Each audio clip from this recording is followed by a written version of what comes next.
Hey guys, welcome back to another episode. In this video, we're going to show you one of the most important concepts you need to know, which is getting around the dreaded false breakout. As always, to show your support, please hit the like button as it goes a long way in supporting our team.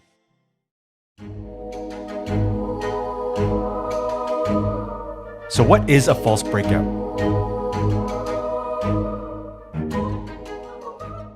In an uptrend, you notice price break through a key level of resistance. So you think to yourself, this shows heavy bullish momentum and you expect price to continue up. So you enter a trend following long trade. Then what happens? Price might move a little more, but then it reverses drastically. You end up holding the bag, losing money, and you got trapped by the false breakout. In a downtrend, the same thing. Price breaks through a key level of support and you think this momentum will continue down. So you get into a trend following short trade. Price then might move slightly more before it reverses drastically. You end up holding the bag, losing money, and you got trapped by the false breakout. This occurs because of three reasons. First, you entered through a simple trend following strategy with nothing else, which is a low quality trade entry. Second, sometimes market makers will use shady methods to manipulate price so that it pushes it slightly through these key levels, which traps amateur FOMO breakout traders. Because this isn't a real momentum move up, once those buy orders dry up, selling pressure begins and price reverses. And third, trend exhaustion. So when you get into a trade close to the start of a move, this is known as a fresh trend, which is where price has legs and room to move. Because traders just got into the trade and haven't made their money yet, so they most likely aren't closing out these positions so soon. Fresh trends or fresh reversals are higher quality trade entries because you can capture a larger portion of the move as you are getting in early. Now, in contrast, if you get into a trade up here, after price has already moved significantly, price might suffer from what we call trend exhaustion, which is when traders have made their money and see potential risks coming up, and they decide to start taking profit and locking in gains. If enough people take profit, the trend will reverse. Now, does trend exhaustion mean that the trend will reverse 100%? No, it does not. Price can go on and on. But in terms of trade quality, the higher quality trade entry would be closer to the start of the trend and at the start of a fresh trend change. So now, let's say you really want to trade with breakout momentum, but you don't want to get caught in a false breakout. There are two ways to help you get around this problem. The first way to get around a false breakout is to wait for a continuation pattern to form. So on the left is the 4-hour time frame and on the right is the 1-hour time frame of the same asset. Price breaks through the key level and you decide you want to take a continuation trade long, but you don't know if this is a real breakout or a false breakout. So what you need to do is wait for price to form a continuation pattern on the lower time frame. And the pattern you had in this case was a perfect descending channel pattern.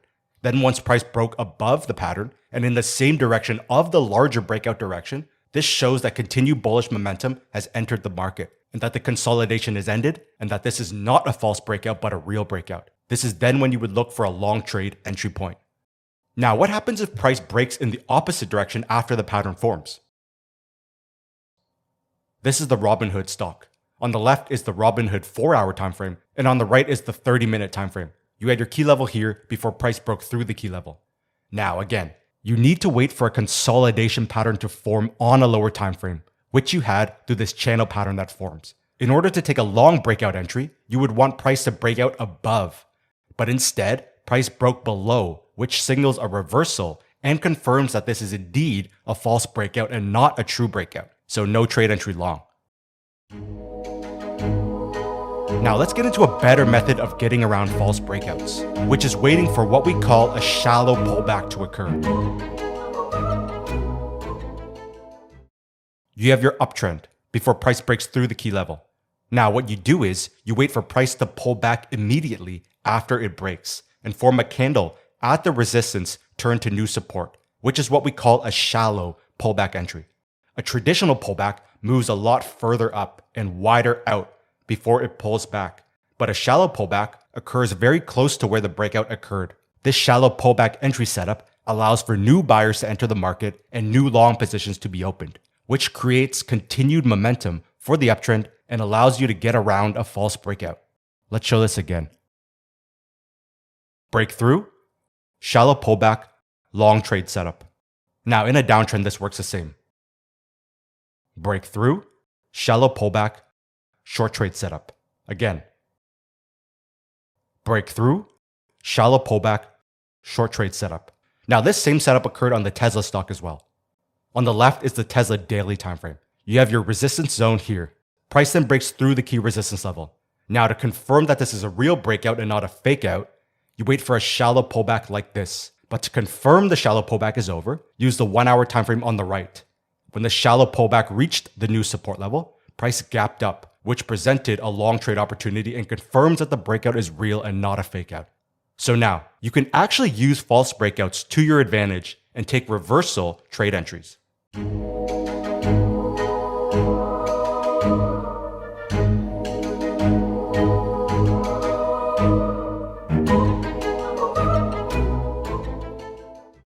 So you have your key level of resistance. When price breaks through, traders who immediately entered a long continuation trade would have most likely placed their stop losses somewhere in this region here. After they all got trapped and price reversed, all those stop losses were hit, which triggered a massive move in the opposite direction, hence the big bearish momentum candle that formed. So now, knowing that this can occur, you can use this to your advantage and take reversal trades using false breakouts. This way you are getting into a fresh trend trade and not a trend exhausted trade. Let's break this down. You have your key level of support. As price came back down, price breaks through. At this point, you have no idea whether this is a real breakout or a false breakout. So you look inside of this area on a lower time frame and see what you can find. What you had inside of the breakout area was a divergence and a wedge pattern. Once price breaks out above and forms a higher high, this shows that this was a false breakout and not a real breakout. This breakout also confirms the reversal and allows you to take long entries with the momentum from all the stop losses that will be hit on the way up. Now, false breakouts don't just occur through key levels of support or resistance, but they can also occur after a trendline break.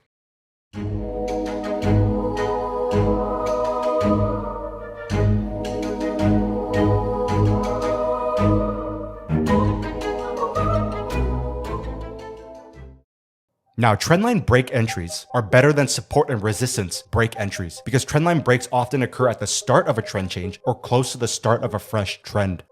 Now, trendline breaks can also suffer from false breakouts, where it starts as a break, fails, and reverses down. Again, two simple ways to get around trendline break false breakouts. First, a continuation pattern that forms after the trendline break. You first had your double bottom, which gives you bullish momentum for the trade and gives you a long directional bias. The break of the trendline and higher high confirms the double bottom long trade setup. You again wait and see if you have a consolidation pattern that forms on a lower time frame, such as this ascending channel pattern here. And once price broke above, this confirms the trendline break is real and not a fake out, and then you would take long trade entries. Now, the second way to get around a trendline break false breakout is to wait for a pullback entry. Clear moving downtrend before you had your trendline break and higher high. And what you do is you wait and see if you get a pullback entry, such as this one right here, where price pulled back to the new support level and moving average and fib level, and formed multiple long wick candles at this area of confluence. After you had your intraday trend change confirmation, you would look for long entry points. Now here is an advanced bonus technique. It's the concept of knowing where price is coming from.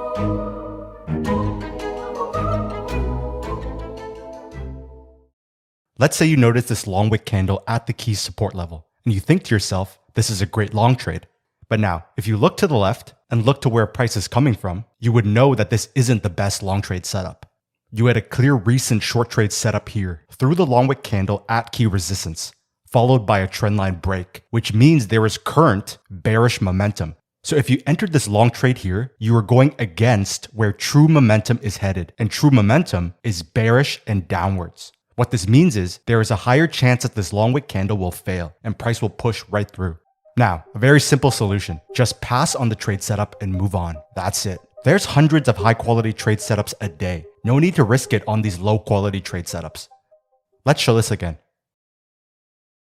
You notice these two long wick candles at the key resistance level, and you think to yourself, this is a great short trade setup. But now if you look to the left and to where price is coming from, you would know that this isn't the best short trade setup. You had a clear recent long trade setup here through the multiple long wick candles reacting to the support level. This was also a wide divergence, which is a higher quality reversal trade setup. And then you also had a trendline break. All of this signals current heavy bullish momentum. So if you entered this short trade here, you are going against where true momentum is headed, which is bullish and upwards. What this means is there is a higher chance that the long wick candle will fail and price will push right through. Again, all you have to do is just pass on these lower quality trade setups and move on. Now this same concept applies to false breakouts as well. So you notice this candle break through support, but you aren't sure if this is a real breakout or a potential false breakout. Again, if you look to where price is coming from, you would notice something very telling. You had this recent high quality short trade setup at this area of confluence where the trend line, resistance level, and moving average all crossed. This gives the moving trend a short directional bias and heavy bearish momentum. What this means is this type of breakout has a higher chance of being a true breakout and not a false breakout. In cases like this, it's better to avoid taking any kind of reversal trade because they can end up being fake out reversals where you get a slight pullback or a slight bounce, but then they will continue onwards. The best thing to do in this case would be to take a breakout continuation trade using the methods we have previously showed you in this video, as you have bearish momentum from the recent short trade setup, also known as the trigger event. So we have a new video series we'll be releasing on our channel soon, where we do quick breakdowns of highly requested topics. But right now in the comments, tell us exactly what other topics you want us to cover. It can be anything from trading to investing to finance. Let us know in the comments right now. Also, if you want access to more content and more tools, head on over to our website at wisetrade.com. As always, to show your support, please hit the like button as it goes a long way in supporting our team. And also, go follow our Instagram account at wisetrade. So thanks for watching, and I'll see you in the next episode. The morning light is wandering on my face. I can't believe I don't know the day, the time, the place. I drive around